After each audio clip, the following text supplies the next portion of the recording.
The Israeli Defense Forces' 8-day military operation at the Kamal Adwan Hospital in Gaza last week included the desecration of Palestinian bodies, according to senior medical staff, and video evidence that was reviewed by CNN. Now, CNN put out this report. I highly recommend everyone read all the details that were reported on in their piece, but I'm going to cover some of the important elements of it in this story. So, as with other hospitals that have been bombed by the IDF in the Gaza Strip, other hospitals that have been shelled or experiencing sieges by the IDF, now Israel has justified their actions in this particular case by claiming that the hospital was used.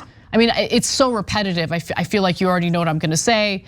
As a command center by Hamas. Now, they have provided very little evidence so far justifying this, proving that the hospital was used as a Hamas command center. But nonetheless, I want to give you the details about what CNN was able to review in the footage that was provided to them and what the medical professionals operating out of the hospital told CNN. Now, Israeli soldiers raiding a hospital in northern Gaza desecrated the bodies of dead patients with bulldozers, let a military dog maul a man in a wheelchair, and shot multiple doctors even after vetting them for terror links. And that's according to allegations by staff and patients. Some of the patients that CNN spoke to were children who witnessed the IDF's dogs attacking a disabled patient in a wheelchair.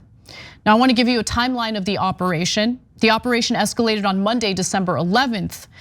The next day, Israeli forces demolished the hospital complex's western wall, according to the hospital's pediatric director, Hossam Abu Safia, who said soldiers addressed the hospital with loudspeakers, instructing any men sheltering inside to come out. Now, according to Abu Safia, he and 4 other doctors were allowed to remain within the hospital to provide care for 62 people, including several infants. However, the situation within the hospital was so dire due to a lack of resources that they were unable to provide adequate care. According to Abu Safia, they were surrounded by Israeli troops with parts of the complex badly damaged by shelling.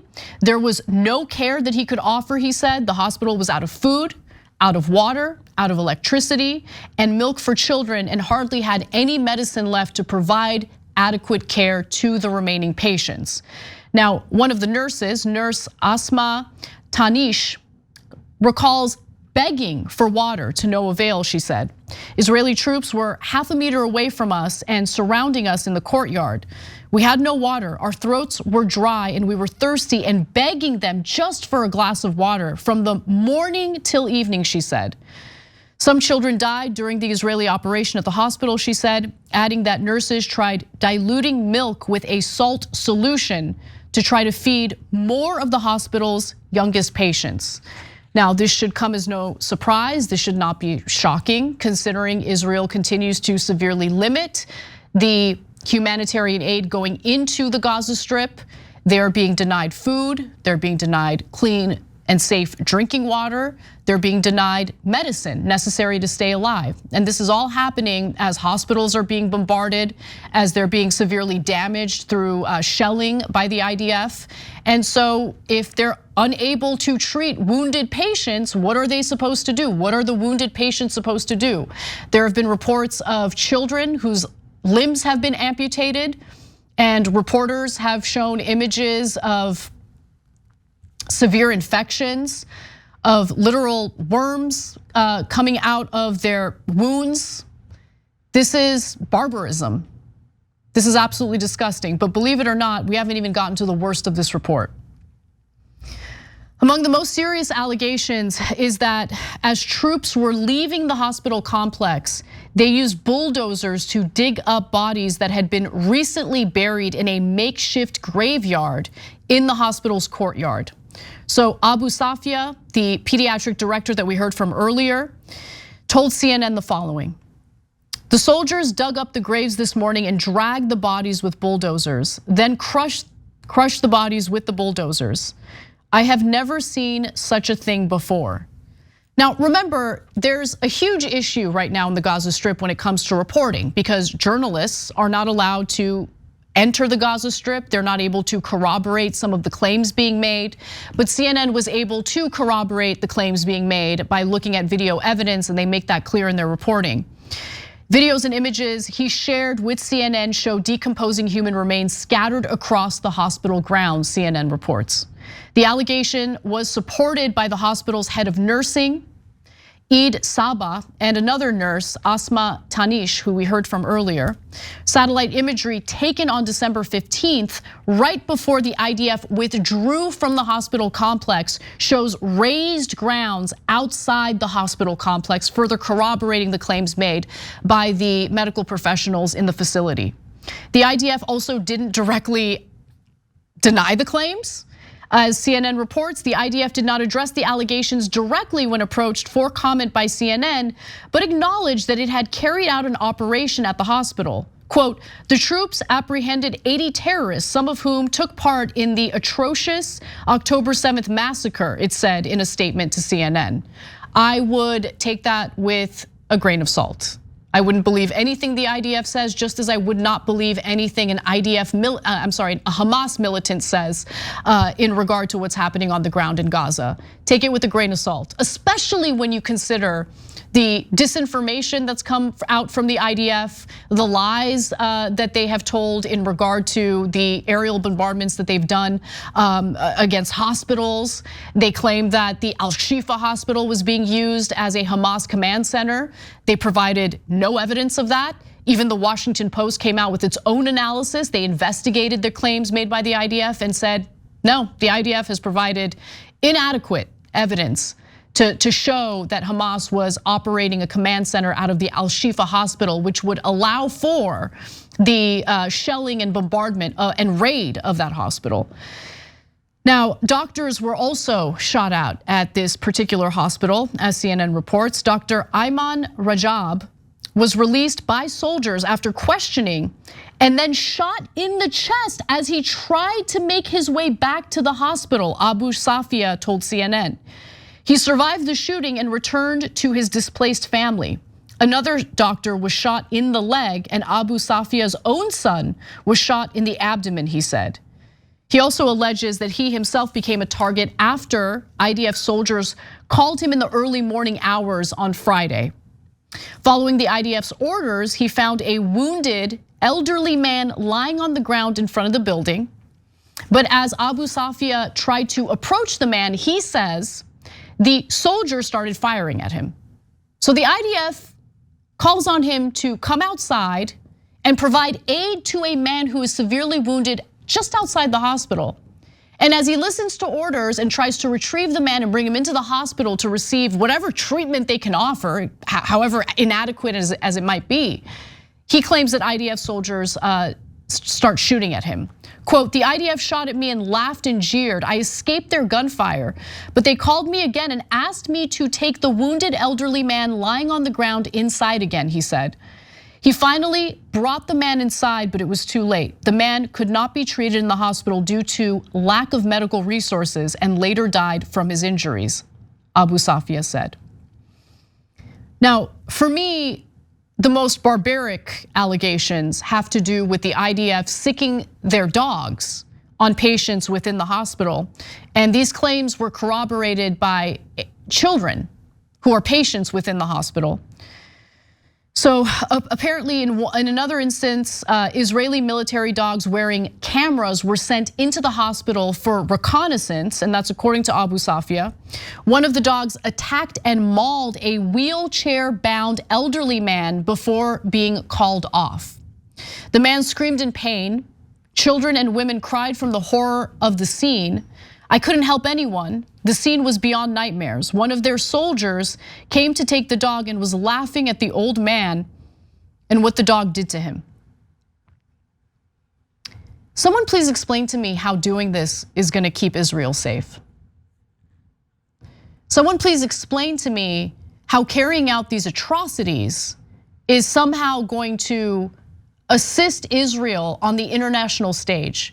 There is a good reason why the international community with the exception of the United States and the UK, are demanding a ceasefire. Absolutely demanding investigations into the atrocities committed by the IDF and the Israeli government. See, the United States, I don't know what the issue is with the UK. Okay, I don't know what persuades politicians in the UK to follow along with the United States, but I know what motivates politicians in the United States. I know what motivates pathetic, weak politicians like Senator John Fetterman in the United States. They're terrified of AIPAC. They're terrified of the Democratic majority for Israel. They're terrified of these lobbying groups who will target you and who will try to destroy your political career if you have the audacity to call on Israel to stop their atrocities in the Gaza Strip. That's what's motivating this. The fact that the US is providing cover for what's happening is so incredibly shameful. Why is the UK going along with it? But anyway, let me get back to this. The claims about the wheelchair-bound elderly man being attacked by an IDF dog were corroborated by children receiving treatment in the hospital, including one child who was receiving treatment for a broken leg. Imagine being a child. Okay, you're surrounded by death and destruction. And as you are in a hospital, a place that you're supposed to feel safe, you witness a military dog attack a wheelchair-bound elderly man, a vulnerable individual who is unable to defend himself. The Israelis let dogs come and attack us. They tortured us. They were shooting toward us. Nights were horrific. We never had sleep since we came here. They let dogs attack an old man. It kept biting him. By the way, the IDF couldn't be bothered to address these claims. Interesting. I mean, if these claims were being made against me and I didn't do it, I wouldn't hesitate to deny it, but that's not what's happening here. The IDF did not address those claims in its statements, but said its operation around the hospital was targeted on Hamas. Targeted on Hamas. Sicking military dogs on elderly men in wheelchairs. Totally targeting Hamas. Yeah, we should totally take what they're saying at face value. You know, the same military that shot and killed Abu Akleh, an Al Jazeera journalist, using sniper fire, and then denied it until multiple investigations proved that the IDF had done it. The same IDF who, put out a fake recording of so-called Hamas militants that proved, that Hamas was responsible for a rocket, a mislaunched rocket that hit a hospital in Gaza. Turned out that that was completely bunk, completely fake. I mean, so let's get to the IDF's evidence of this hospital being used as a command center for Hamas, okay? So, evidence of military activity or militant activity at the Kamal Adwan hospital, according to the IDF, included numerous weapons, just like at Al-Shifa. You got some AK-47s. I mean, the existence of AK-47s is not indicative of a command center, of like a headquarters for a militant group. But they say, look, we found AK-47s. We found RPGs, explosive devices, Hamas commando military equipment, technological equipment. We're supposed to take this at face value, by the way. They didn't provide evidence of that. They're just saying that's what they found. But as CNN makes clear, the presence of weaponry or wounded combatants at a hospital does not necessarily make it a legal military target. Now, there are international laws. Israel, with the help of the United States government, has done a great job in dismantling the credibility of those laws. So let's just be clear about that. Now I hear international law and I can't help but laugh at that, because clearly international laws don't matter at all when you have the world's largest military power, the United States, providing cover for Israel as it breaks international laws. Okay, so I just want to make that clear. But as CNN notes, Article 19 of the Geneva Convention states that the fact that sick or wounded members of the armed forces are nursed in these hospitals, or the presence of small arms and ammunition taken from such combatants which have not yet been handed to the proper service, shall not be considered to be acts harmful to the enemy. So in other words, if we were even to take the IDF at face value when they say that they found these weapons, that still is not enough to justify attacking a hospital. Hospitals are supposed to be safe places for civilians. The bar is much higher if you want to attack a hospital. But as we know, every single hospital in the Gaza Strip has been attacked by the IDF. None of them are functioning properly. None of them have the resources to provide adequate care to wounded Palestinian civilians. I'm sure that's all an accident. I'm sure none of that was done on purpose. I'm sure severely limiting humanitarian aid, meaning water and food necessary for human survival, is all an accident. It's all an accident. Right, okay. And the guns that they also, shared some images of people holding weapons. I want to address that as well. So the IDF last week also released photos and videos showing young men holding guns in the air, militants handing in weapons after their surrender from Kamal Adwan Hospital, it alleged. But the staffers interviewed by CNN said the men were actually civilians sheltering in the hospital after being displaced from other parts of Gaza. We told them there weren't any resistance fighters in the hospital and no one listened to us, Tanish, the nurse, said. The guns that they were pictured with had actually belonged to security guards who had been guarding the hospital, and that's according to Abu Safia. And here's what he had to say: I saw with my own eyes that the army asked the displaced civilian youth and the medical team to carry the weapons of the security guards that were left in the hospital guard room, and they took pictures of them in front of me. And then they dispersed that as evidence to justify attacking the hospital. That's what's being alleged here. Now, if you don't want to believe the actual doctors operating out of the hospital and you want to believe the IDF instead, the same IDF that has carried out atrocities that have been proven in the Gaza Strip, I guess that's your decision to make. But again, every single hospital in the Gaza Strip has been targeted and attacked by the IDF, and they make the same claims every single time they target a hospital. Every single time. Oh, it's a Hamas command center. Hamas uses civilians as human shields. I mean, again, I've made this analogy before, but if family members belonging to an IDF soldier were taken at gunpoint and were used as human shields by Hamas, would they be willing to shoot through their loved ones to take out the Hamas militant? I mean, they've been clear about how little they care about the Israeli hostages that remain in the Gaza Strip. Who knows how many of them are alive at this point? But if it came down to their own family members, if Hamas was using their own family members as human shields, would they be willing to shoot through their own family members to take out Hamas and then say, there was nothing I could do, Hamas was using my family member as a human shield? Something tells me they would think twice about that. Something tells me that they would treat that situation a little differently.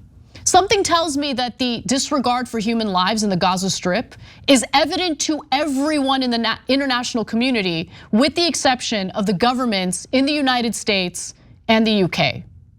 That's the reality of the situation. This is barbaric behavior at a time when the Prime Minister of Israel keeps framing this war as a war between civilization and barbarism. Who's carrying out the barbarism?